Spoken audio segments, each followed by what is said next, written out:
Assalamualaikum warahmatullahi wabarakatuh. Selamat pagi, Bapak-Bapak peserta pelatihan di siang hari ini.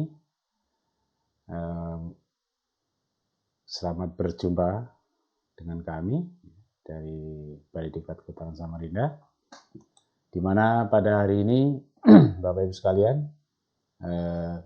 kami akan menyampaikan materi tentang SMKK atau Sistem Manajemen Keselamatan Konstruksi, di mana di dalamnya ada materi yang akan kami sampaikan pada micro teaching kali ini, yaitu adalah identifikasi bahaya, di mana pelatihan ini dalam rangka nanti Bapak Ibu sekalian, Bapak sekalian membangun infrastruktur pembasahan gambut yang ada di lokasi Bapak-Bapak sekalian.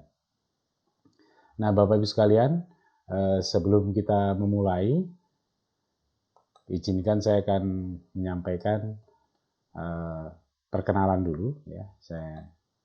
Ini nama saya dan nomor handphone boleh kalau nanti Bapak Ibu memiliki kendala dalam proses pembelajaran ini bisa menghubungi saya. Kemudian itu email saya, silakan nanti Bapak Ibu bisa mempergunakan seandainya ada sesuatu yang bisa difungsikan.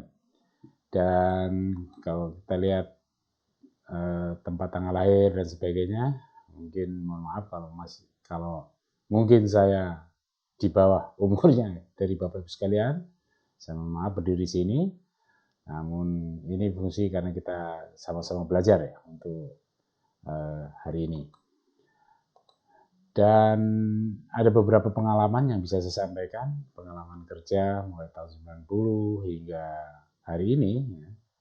Saya pernah di beberapa perusahaan, kemudian pernah juga di Balai Informasi Pemerintahan Hutan Merauke, Papua, kemudian pernah juga CDSKMA, kemudian alhamdulillah mulai 2003 sampai hari ini di Balai Diklat Kehutanan Samarinda.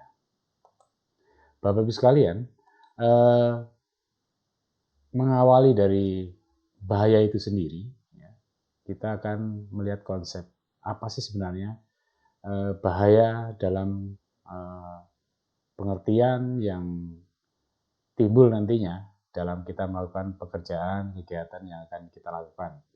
Baik itu Bapak Ibu ketika membuat skat-skat kanal, ya, unblocking dan sebagainya, kemudian maupun ketika membuat skat kanal dari kayu dan sebagainya.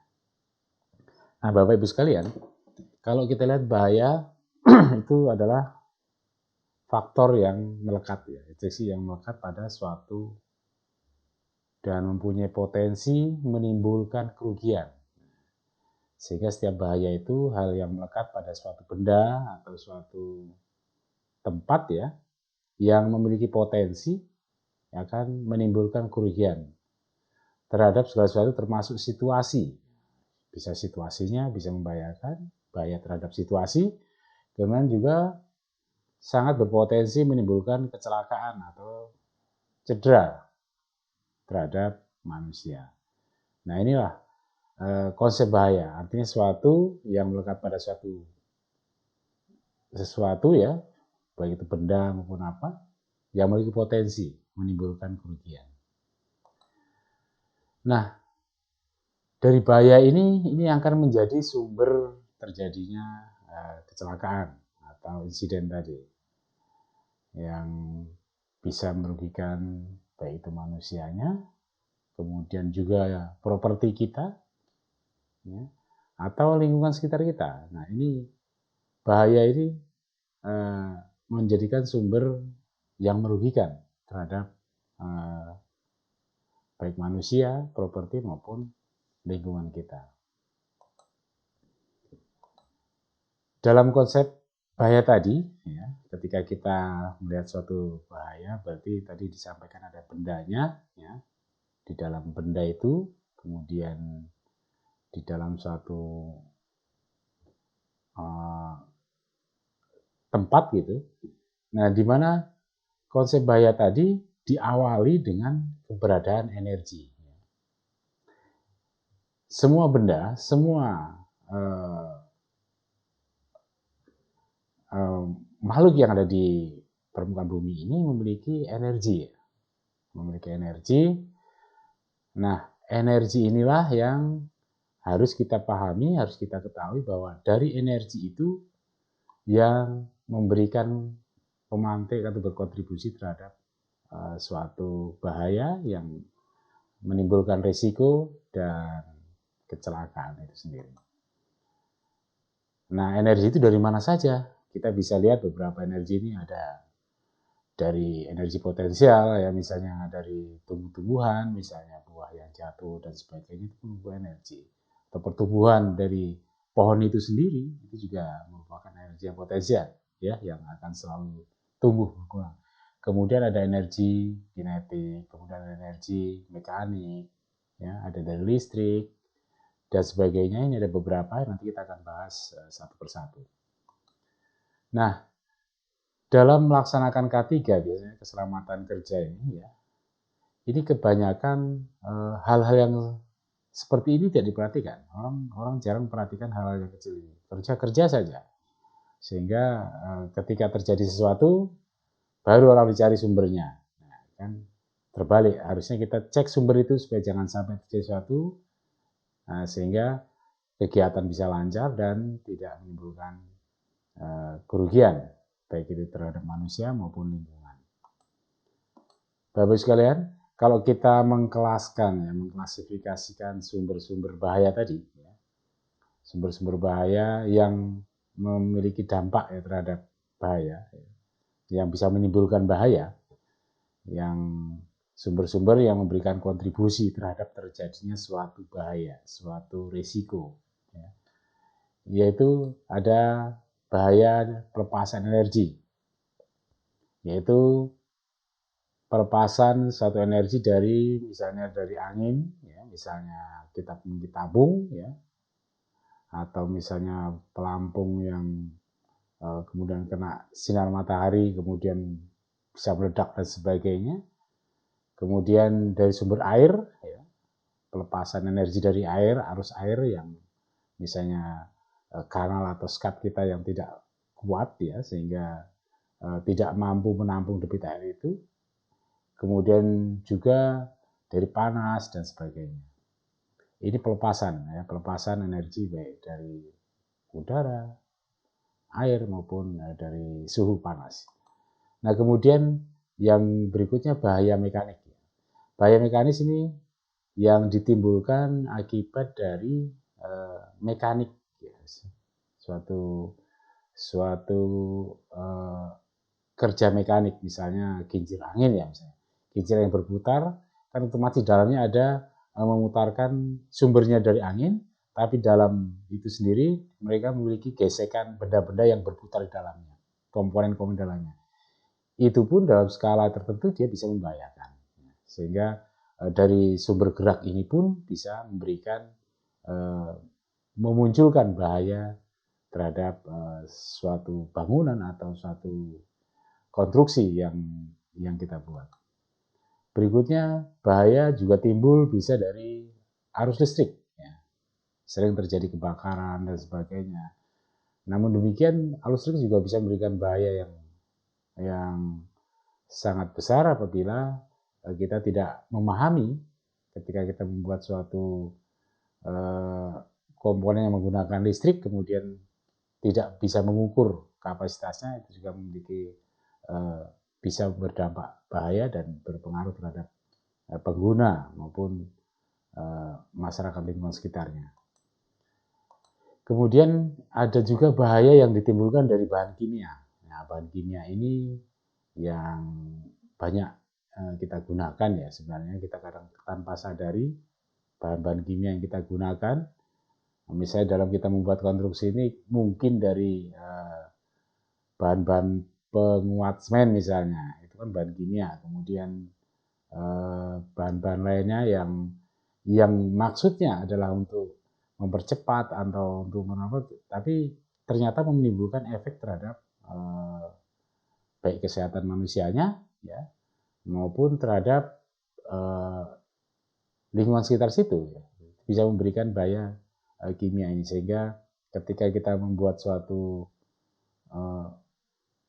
konstruksi yang menggunakan bahan kimia, kita harus tahu ukuran dan kemampuan dari konstruksi itu terhadap bahan kimia yang kita gunakan. Nah, berikutnya bahaya fisika. Bahaya fisika itu adalah bahaya pergerakan, ya, pergerakan misalnya pergerakan tanah dan sebagainya. Ketika kita akan membuat kanal-kanal, ya, kanal-kanal skat misalnya, itu kita harus melihat bahaya fisiknya dari pergerakan tanah itu sendiri.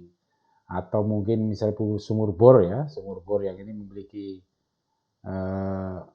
hidran yang selalu bergerak misalnya, itu bisa juga menimbulkan bahaya terhadap sekitarnya misalnya, itu harus kita perhatikan juga. Kemudian bahaya ergonomi. Nah, ini bahaya ergonomi ini bahaya yang diakibatkan karena aturan dalam suatu pekerjaan yang salah, atau misalnya seperti gambar di bawah ini, ya.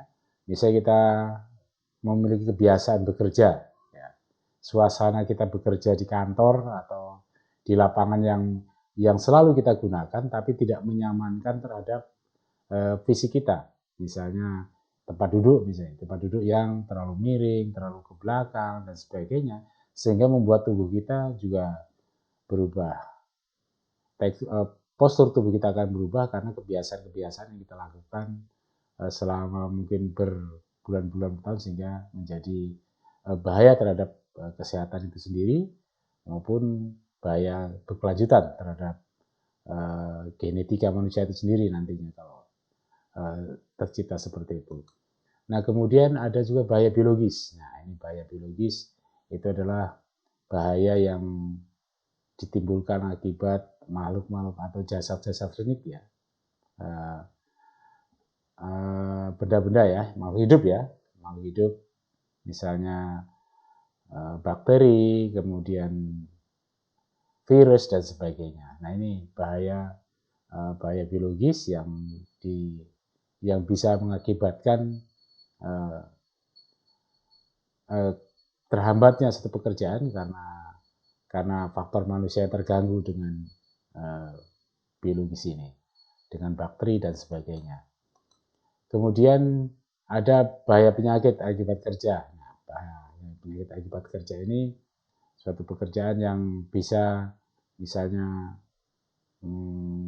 tadi yang kita sampaikan, misalnya ada satu pekerja, ya, karena pekerja kan pasti moving, ya, pindah-pindah dan sebagainya, kemudian membawakan satu virus penyakit seperti yang sekarang sedang kita alami, ya, adanya pandemi. Nah, itu akibat kita bekerja di satu tempat yang kapasitasnya melebihi dan sebagainya, ini bisa juga menimbulkan penyakit.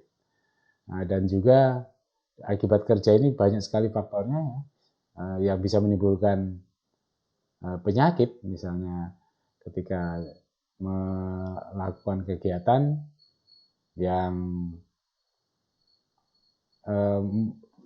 kurang memperhatikan keselamatan dan sebagainya. Nah, kemudian yang terakhir, ya, adalah bahaya psikologis. Bahaya psikologis ini bahaya yang ditimbulkan akibat tekanan-tekanan misalnya kita memiliki satu tanggung jawab pekerjaan yang sangat menumpuk dan sebagainya, itu secara psikologis juga menimbulkan bahaya. Kita bisa bayangkan kalau dalam satu organisasi tingkat stresnya tinggi dan sebagainya, itu bisa menimbulkan bahaya yang tidak diinginkan. Misalnya orang bisa mengamuk dan sebagainya. Kita pernah mendengar beberapa kisah atau kejadian-kejadian yang sudah pernah kita dengar beritanya, bahwa ketika orang dipekerjakan di suatu tempat, kemudian dengan tekanan-tekanan yang tidak mampu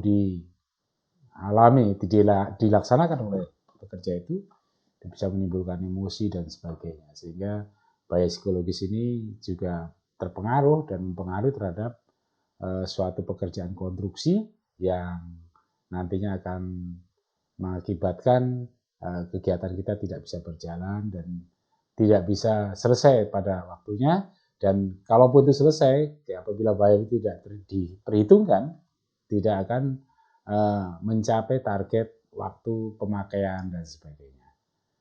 Baik Bapak Ibu sekalian, demikian yang bisa kita sampaikan tentang konsep bahaya dalam micro teaching ini. Kalau ada yang mau dipertanyakan, mari kita diskusikan. Dan saya sekali ucapkan terima kasih atas perhatian Bapak Ibu sekalian dalam mengikuti materi ini. Saya akhiri, wabillahi taufiq wal hidayah. Wassalamualaikum warahmatullahi wabarakatuh. Selamat pagi.